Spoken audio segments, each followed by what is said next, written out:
The conference room sat on the 42nd floor, glass windows stretching from floor to ceiling, offering a view of the city that made most people feel small. But not the people in this room. They were used to being on top. Albert sat quietly at the end of the long mahogany table, his worn leather briefcase resting against his chair. His suit was clean but not expensive. His watch was simple, functional. Nothing about him screamed wealth or power. He looked like someone who had wandered into the wrong meeting. Around him, executives in designer suits whispered and smirked. Their watches cost more than most people's cars. Their confidence filled the room like expensive cologne, thick and suffocating. Nobody knew who Albert really was. Not really. They saw a tired-looking man in his late 30s with gentle eyes and calloused hands. They saw someone who probably worked too hard for too little. Someone unremarkable. They had no idea they were sitting across from the man who had quietly funded their entire expansion. The man who held the future of their company in those calloused hands. The CEO, Richard Vance, strode into the room like he owned the world. In his mind, he did. His company, Vance Industries, had grown 300% in 2 years. He took full credit, never mentioning the anonymous investor who had made it all possible. Albert watched him without expression, his fingers laced together on the table. Inside his jacket pocket, his phone buzzed. He glanced at it quickly. A message from his daughter. "Don't forget, Dad. My school play is at 3 p.m. You promised." His heart clenched. He had promised. He typed back quickly. "I'll be there, sweetheart. I wouldn't miss it for anything." Richard's voice cut through the room. "Let's get started. I don't have all day." Albert looked up and quietly put his phone away. He had no idea that in less than 2 hours, his world would change forever. 2 years earlier, Albert had been a different man in a different life. He had worked as an engineer, brilliant but humble, spending 14-hour days developing software that would eventually revolutionize data security. He never sought the spotlight. He just loved solving problems that mattered. His wife, Marie, had been his everything.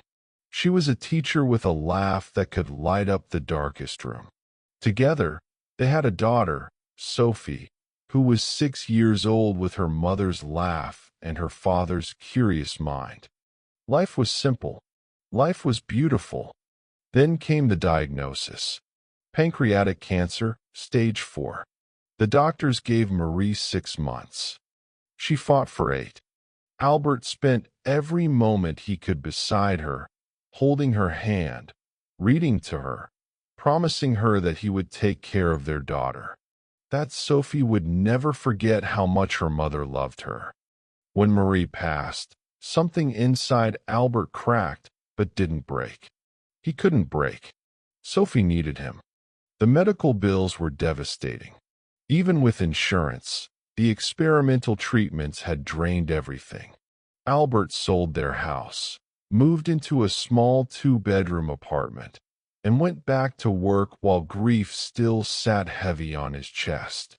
But he had one asset left, his software.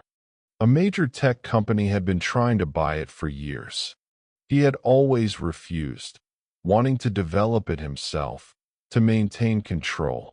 But now, with Sophie to raise a loan, he sold it. The price was $200 million. Overnight, Albert went from broke to wealthy.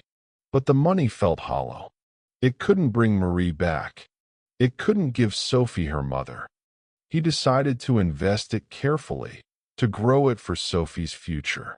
He hired financial advisors, found promising companies, and funded them under anonymous agreements. He didn't want attention. He just wanted security for his daughter. Vance Industries had been his biggest investment. $150 million poured into their expansion, their research, their future. And now he sat in their boardroom, invisible to everyone who owed him everything. The meeting began with Richard presenting quarterly results. Charts flashed on screens. Numbers climbed. Everyone applauded.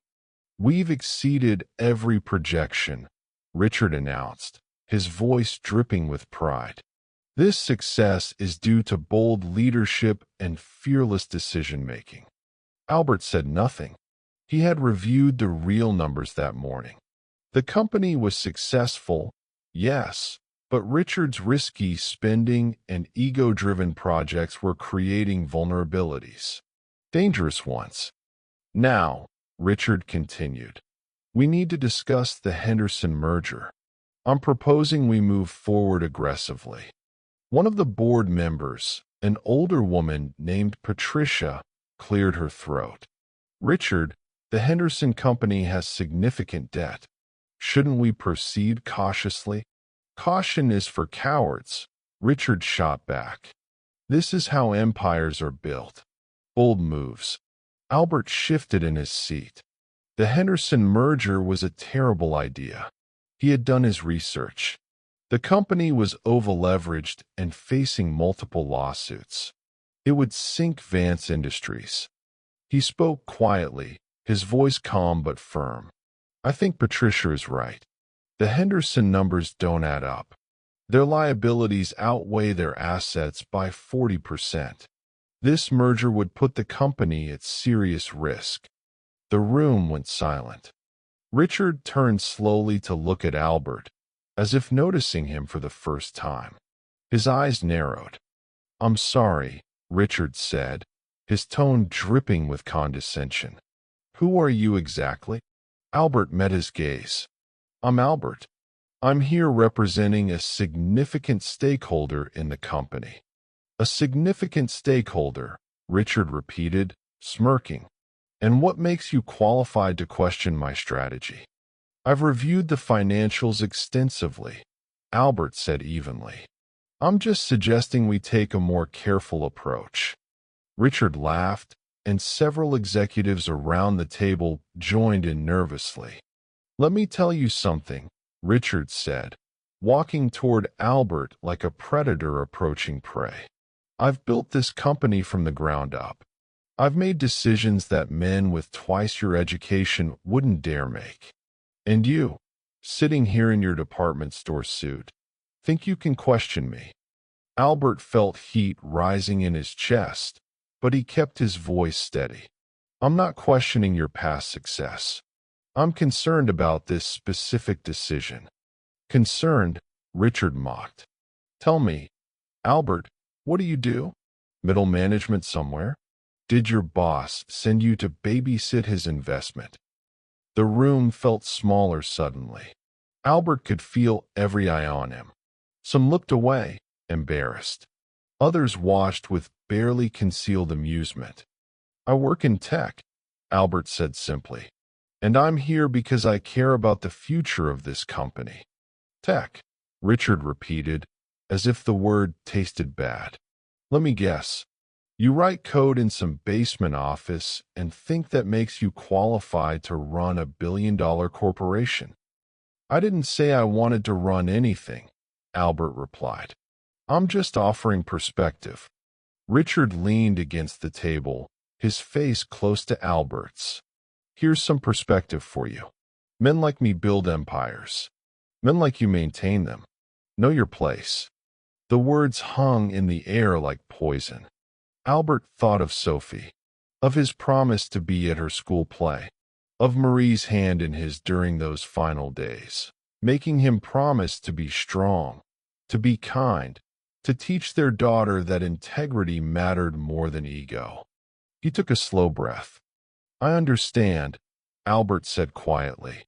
"May I ask one more question about the merger terms?"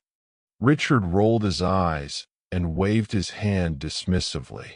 "Make it quick. Some of us have important places to be." Albert ignored the jab. "The Henderson Company has 3 ongoing lawsuits related to patent infringement. Have those been factored into the merger valuation?" Richard's jaw tightened. Those lawsuits are frivolous. They'll be dismissed. 2 of them have already survived motions to dismiss, Albert said. If they proceed to trial, the liability could be substantial. Are you calling me unprepared? Richard's voice rose. I'm saying the risk assessment seems incomplete. Richard slammed his hand on the table. The sound echoed like a gunshot. I've had enough of this, he snarled. I don't know who you think you are, coming into my boardroom, questioning my decisions, wasting everyone's time with your paranoid what-ifs. But I'm done listening to you. He turned to his assistant. Jennifer, please escort Mr. Albert out. This meeting is for serious professionals only. Albert felt something crack inside his chest. Not anger exactly. Something deeper. Disappointment. Sadness. He thought of all the hours he'd spent researching this company, the faith he'd placed in their vision, the money he'd invested, not for profit, but because he believed in what they were building. And now he was being thrown out like garbage. That won't be necessary, Albert said, standing slowly. He reached for his briefcase. Good, Richard sneered. Don't let the door hit you on the way out. Several executives chuckled. Patricia looked uncomfortable, but said nothing.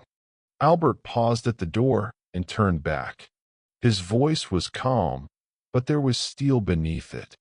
Can I ask you something, Richard?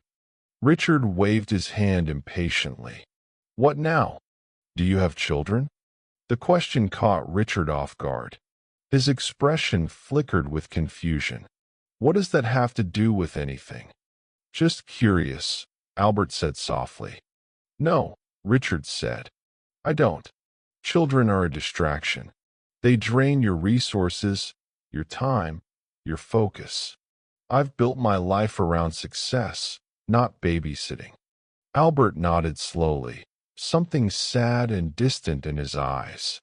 I have a daughter, he said quietly. She's 8 years old. Her name is Sophie. Richard looked bored. Congratulations. Now if you're done with story time. Her mother died 2 years ago, Albert continued, his voice steady but weighted with emotion. Cancer.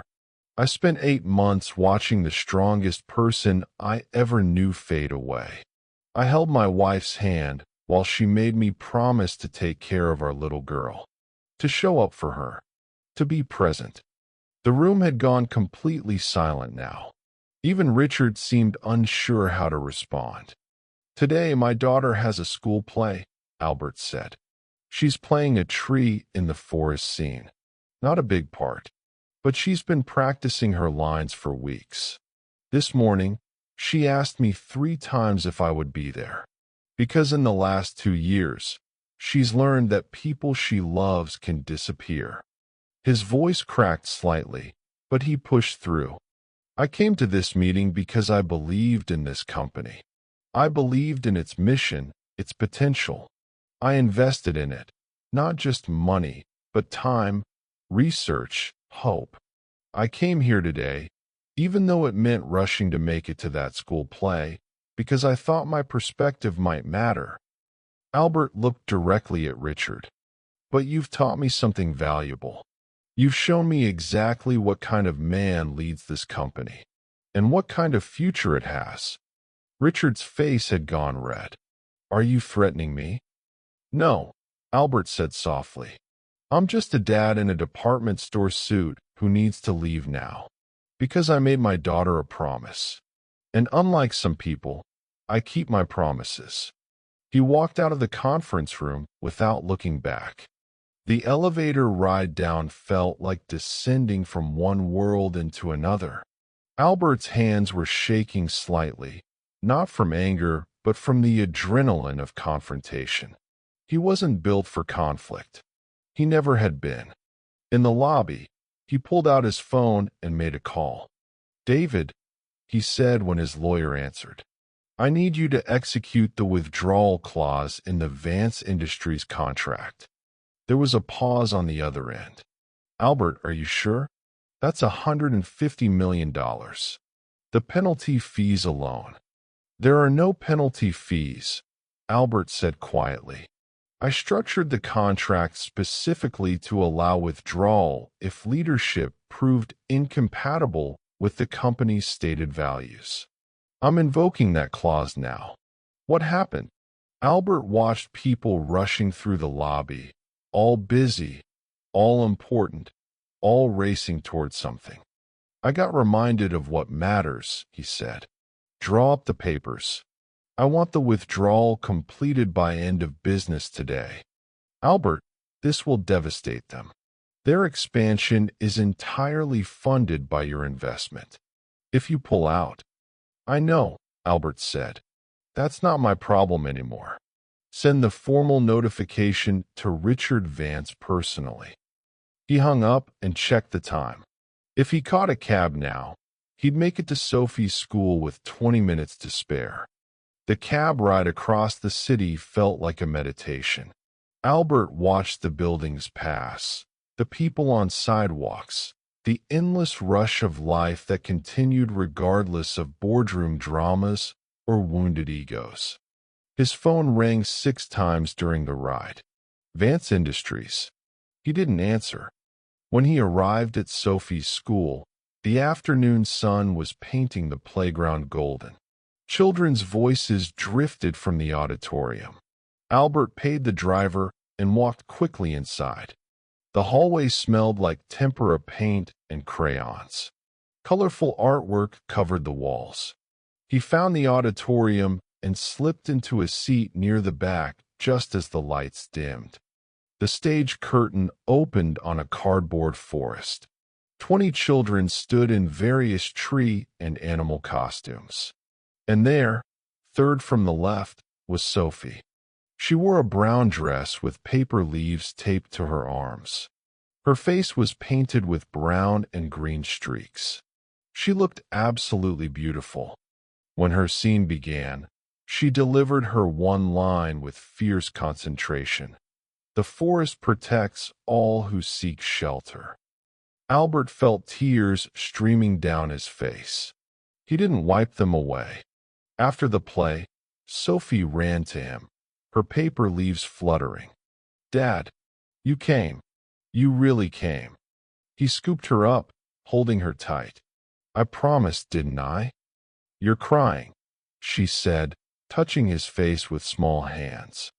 Happy tears, he said. You were perfect, sweetheart. Absolutely perfect. She hugged his neck. I was so scared you'd miss it. Never, he whispered. Nothing is more important than this. Then you. 3 days later, Vance Industries was in freefall. The news broke first in the financial press. Major anonymous investor withdraws $150 million from Vance Industries. Then came the analysis. Experts explained that the company's rapid expansion had been entirely dependent on this mysterious funding source. Without it, projects were canceled. Contracts were breached. Stock prices plummeted. Richard Vance called an emergency board meeting. His confidence had evaporated. He stood at the head of the table, his face pale, papers scattered in front of him. We need to find out who this investor was, he demanded. How do we not know who put $150 million into this company? Patricia spoke up.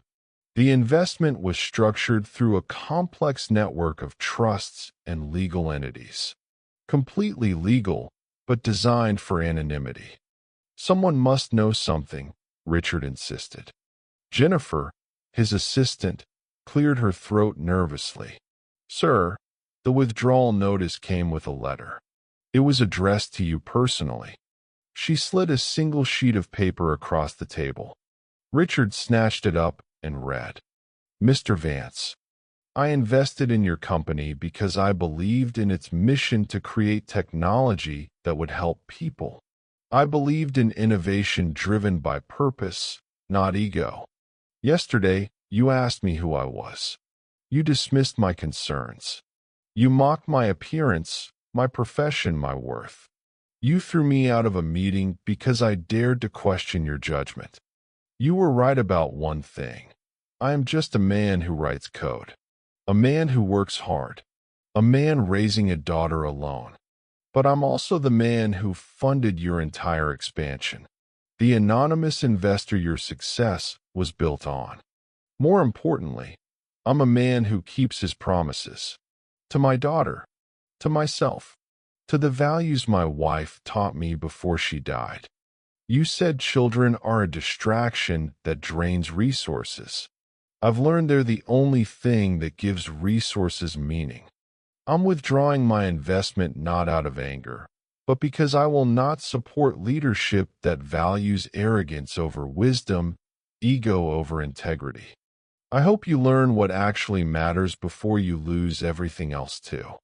Albert. Richard's hands trembled as he set the letter down. The color had drained from his face. The man from the meeting, he whispered. The one I kicked out. Patricia leaned forward. What man? There was someone at the last meeting, Richard said, his voice hollow. He questioned the Henderson merger. I thought he was nobody. Just some low-level representative. I had him removed. You removed the man who funded this entire company. Patricia's voice rose. Richard, what did you say to him? Richard couldn't speak. He remembered every word, every mocking comment, every sneer. The board erupted in chaos. Voices overlapped, accusations flew. Within the week, Richard was forced to resign. The company tried desperately to restructure, but the damage was catastrophic. Projects collapsed. Partners withdrew. The stock became worthless. Vance Industries, once valued at over $1 billion, filed for bankruptcy protection within 3 months. 6 months after the collapse, Richard sat in a coffee shop he would never have entered in his previous life. It wasn't expensive or exclusive, just ordinary. He had spent months in denial, then anger, then slowly, painfully, something like understanding. He had lost everything. His company, his reputation, his fortune. The penthouse had been sold. The luxury cars were gone. He lived now in a modest apartment, consulting part-time for companies that once would have courted his leadership. The humiliation had been crushing at first, but gradually, in the quiet moments, something else emerged. Perspective. He thought often about Albert, about the man he'd dismissed so easily. He'd done research, finally learning the full story. Albert had been a brilliant engineer whose software now protected millions of people's data. He'd lost his wife to cancer. He was raising a daughter alone. He'd invested his fortune not for glory, but quietly, anonymously, to build something good. And Richard had treated him like trash. One afternoon, Richard found himself searching for Albert's address. It took some effort, but eventually he found it. He stood outside Albert's apartment building for 20 minutes before finding the courage to press the buzzer. Yes, Albert's voice came through the intercom. Mr. Albert, this is Richard Vance. I know I have no right to ask, but could I speak with you for just a few minutes? There was a long silence. Then the door buzzed open. Albert's apartment was small but warm. Children's drawings covered the refrigerator. Books lined shelves. A photo of a beautiful woman, Marie, Richard realized, sat on a table beside a candle. Albert stood in the doorway, his expression neutral. What do you want, Richard? Richard had prepared a speech, but standing here, it all felt hollow. I wanted to apologize, he said simply, for how I treated you, for what I said, for who I was. Albert studied him for a moment, then nodded toward the small couch. Sit. They sat in silence for a moment. I lost everything, Richard said quietly. My company, my money, my reputation. Everyone who praised me 6 months ago won't return my calls now. I know, Albert said. I didn't do it for revenge. I hope you understand that. I'm starting to, Richard said. Can I ask you something? Why did you invest anonymously? Why not take credit? Use your influence? Albert glanced at Marie's photo. Because it wasn't about me, he said softly. When my wife died, I realized that everything I thought mattered didn't. The only thing that's real is love. Connection. Being there for people who need you. His voice grew stronger. I had this money from the software sale. I could have used it to build monuments to myself. Instead, I wanted to build things that would make the world better for Sophie. For all the Sophies. The day you kicked me out of that meeting, Albert continued, I was angry at first. Then I was just sad. Because I saw a man who had everything but understood nothing. Richard nodded slowly. You were right. I don't say that with satisfaction, Albert said. I say it with hope that you've learned something. I have, Richard said. Losing everything taught me what I never learned while I had it all. That people matter more than profits. That kindness isn't weakness. That the measure of a man isn't what he builds, but how he treats others while building it. He looked at Albert directly. I know I can never undo what I did. The people who lost jobs when the company collapsed, that's on me. The investors who lost money, that's on me. The way I treated you, that's on me. Albert was quiet for a long moment. What are you doing now? He asked. Consulting. Small jobs. I'm helping startups avoid the mistakes I made. I'm not making much, but I'm learning to live smaller. Learning that smaller might actually be bigger in ways that matter. Albert stood and walked to the window.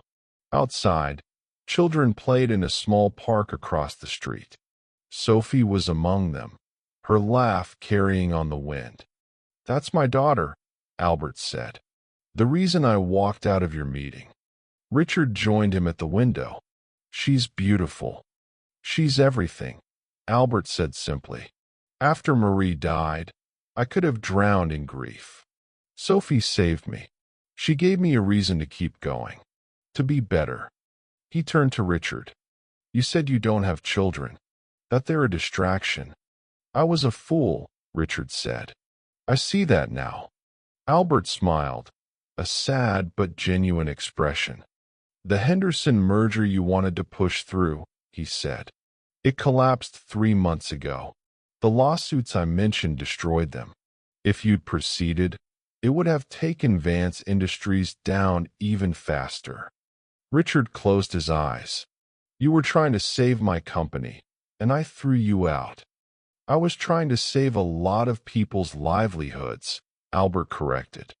But yes, they stood in silence, watching the children play. Finally, Albert spoke again. I forgive you, Richard. Richard's eyes filled with tears. Why? Because holding on to anger would poison me, not you. Because my wife taught me that grace is the hardest and most important gift we can give. And because I believe people can change. He met Richard's eyes. But forgiveness doesn't mean trust. You understand that. Completely, Richard said. I'm not asking for your money or your partnership. I just needed you to know that I'm sorry, and that I'm trying to become someone worthy of the second chance I don't deserve. Albert nodded. That's all any of us can do. 2 years after that conversation, Albert stood in a different boardroom. This one was smaller, warmer. The people around the table were diverse, passionate, hungry not for wealth but for purpose. He had started a new fund, one that invested in companies led by people who had faced adversity. Single parents, immigrants, people who had lost everything and rebuilt. People who understood that business was about more than balance sheets.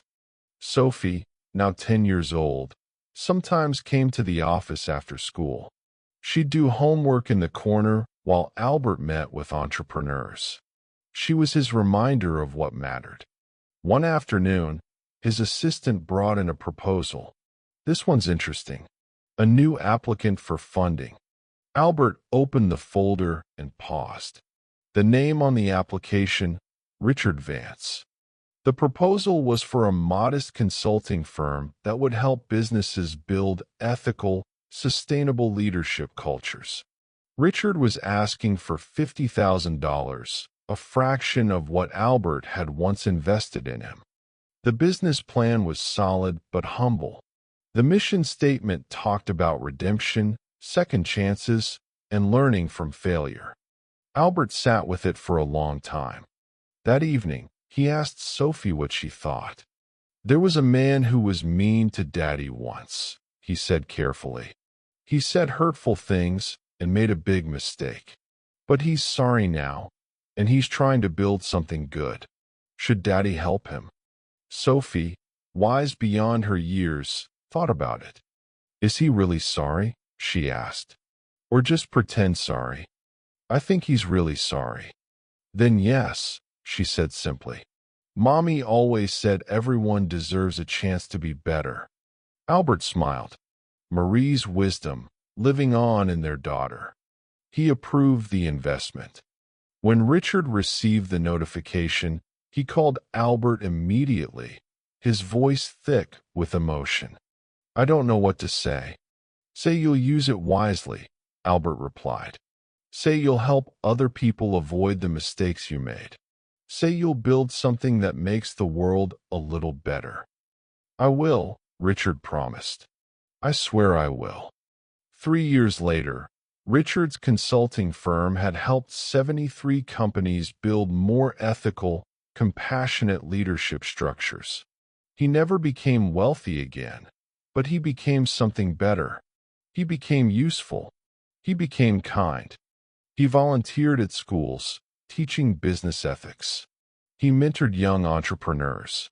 He lived in a small apartment and drove an old car, and he was happier than he'd ever been in his penthouse. Albert watched from a distance, never seeking credit, never asking for recognition. He continued raising Sophie, who grew into a compassionate, brilliant young woman. She studied engineering like her father and wanted to create technology that would help people like her mother had helped students. On the anniversary of Marie's death each year, Albert and Sophie would light a candle and tell stories about her kindness, her laughter, her wisdom.